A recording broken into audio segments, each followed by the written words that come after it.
In the heart of East Africa, in Kajiado, Laikipia, northern Uganda, and Tanzania's Arusha region, a silent revolution in education is unfolding. Grassroots Nest for Innovation and Change, GRiC, is bridging the learning gap, ensuring that no child is left behind. The COVID-19 pandemic deepened education inequalities, widening the gap between children from high and low-income families. Government e-learning solutions relied on digital devices, out of reach for many rural families. Without access to learning, countless children were left behind. Every child has a right to a good education, irrespective of where they come from, irrespective of gender, irrespective of ethnicity. And for us at GRiC then, we work with communities, we work with grassroots organizations, first and foremost ensuring that children go to school and succeed. We met with GRiC back in the year 2020. That was the time the country was locked down. We came up with a program called Manyatta-based learning program, where we mobilize children at the Manyattas homesteads so that we organize and have learning continue. After COVID-19 pandemic, schools were reopened, and we had to transition the Manyatta-based learning program to school. And that informed now the foundational skill in literacy and numeracy, specifically through the TaRL methodology, the teaching at the right level methodology, where now we give learners a 1 hour chance every day so that they get in contact with the teacher-learner conduct. Using the teaching at the right level methodology, children are grouped based on ability rather than age, making learning engaging and effective. We started with partnering with 5 primary schools. We identified 5 schools that we can support in literacy and numeracy. And support meaning that we will assess each learner in grade 3 to grade 5 to understand the level of comprehension and reading of each learner, using a methodology of teaching called TaRL, teaching at the right level. So they trained us, they trained the organization, the staff and everything, they built capacity of all of us. Then we identified the schools and we brought the teachers. We identified teachers in those schools that will be facilitating these remedial classes, and they were trained. When we started that work about 3 years ago, teachers could not understand what we were up to. Our partners are not teachers, that's the grassroots organizations. So it has been a long walk in terms of training, coaching, mentoring, and so forth. And I remember very well going to some of those schools, and once we assessed the kids, it was kind of feeling so depressed because their reading levels were just low. Kids could not even read, simple words, and they're in grade 5. Reading a sentence was something really a real struggle for many of them, for those who could be able to do it. And after lots of conversations and thinking and going to our philosophy, you start from the known, you go to the unknown. We started with Ma, that is the local language. Another, kind of conflict. The schools want kids to speak English and the teachers and everybody. So how do you then teach in a local language?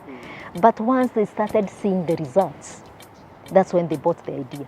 TaRL program has really assisted this school.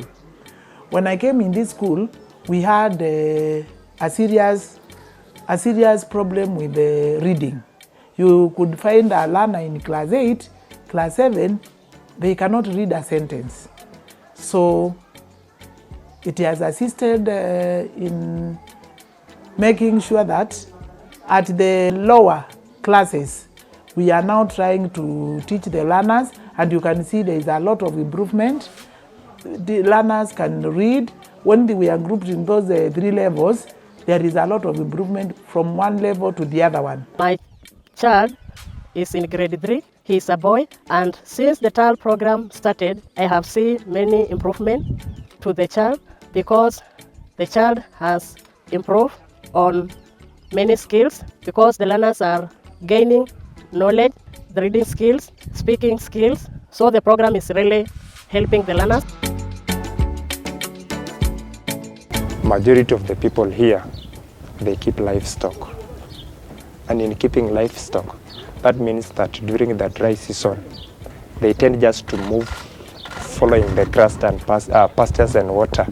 They go to even to the farthest places searching for water and pasture.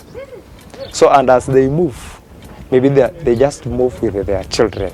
Imagine walking morning and evening hours going back to school for 5 days. You need to be here right on time so that a teacher has to help you. So you find that being a problem. Ilikuwa ni ngumu sana kusema kweli kwenda shule. Juu unaenda footing almost 10 kilometers vike shule. Na tuseme hiyo wakati unaenda shule unatakiwa uiwe shuleni 6:30 na unabebana na ndo 5 kg ya maji, unabebana na mfuko bag ya vitabu. Sasa ukifika shule huku utakuwa umechoka sana. Na hapo pia kulikuwa na wanyamapori sana. Juu unakutana na ndovu, unasikia ukijaribu kupita mahali ingine unasikia lion na kiroa mahali huko. My mom moved with a pastoralist. You move from one place to another. So me, because I'm in school, he left me with my grandmother. When I was grade 1, I was not perfectly on passing the exam. I came to grade 2, I started grade 3, 4, 5 passing. Because my teacher knew how to teach very well. The language of the catchment area here is Maa, and the majority of the learners here are from the Maasai community, so they are just the villagers. But now the problem with us is that these learners, they have got a problem in speaking mother tongue.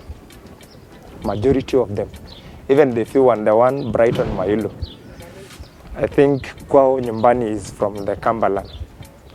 So you see, that is why you see him being a little bit unique from the others. But now for the TaRL, that equity of the learners, that we don't have to, we are told to move at the pace of the learner. We cannot just say, oh, backbenchers. You either, if maybe kama umepata, that is it. Kama hujapata, it is upon you. No, TaRL doesn't allow that. We train the teachers either during holiday times or over the weekends. We train them on the TaRL methodology. After we train them, they go and cascade the training and the skills to the learners. The program is very, very rigorous. It's a boot camp and it's full of fun activities, a lot of songs, and in the process a lot of life skills like leadership building, and so forth. So once the kids get it, they are good to go. They don't stop. They don't stop reading. So this is where we are seeing that change. The grades, the reading levels, improving.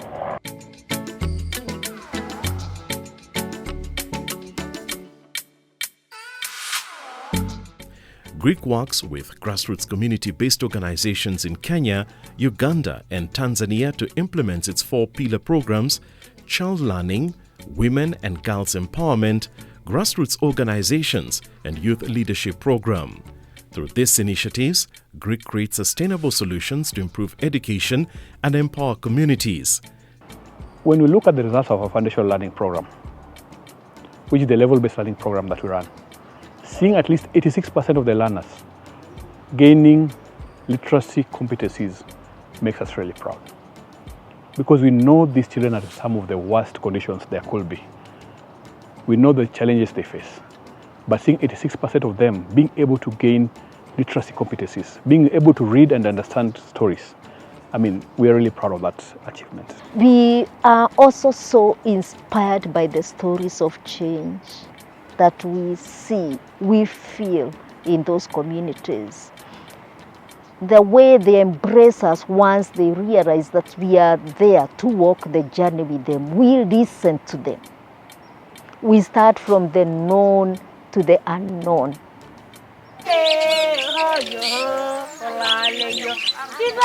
We decided to try out a community-based, child care in the middle of nowhere program to see how that would look like.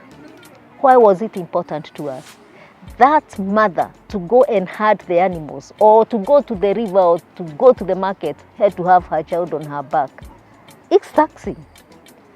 And to relieve them of, that burden, we said, let's try it out. Let's take a risk and see how it's going to work. It's bushfire. Now, with every community saying, we want our daycare, early childhood, communities and centers. For the 0 to 3 years, we work under, we have community-based childcare activities. What we do is that we enable or work with caregivers to improve their caregiving abilities within their contexts. So how can they make the environment better for the nurturing care framework of a child? How can they be more responsive as parents? How can they make sure that their children are safe? Training ilikuwa mzuri, juu ilikuwa inahusu child development, venye mtoto ataweza develop.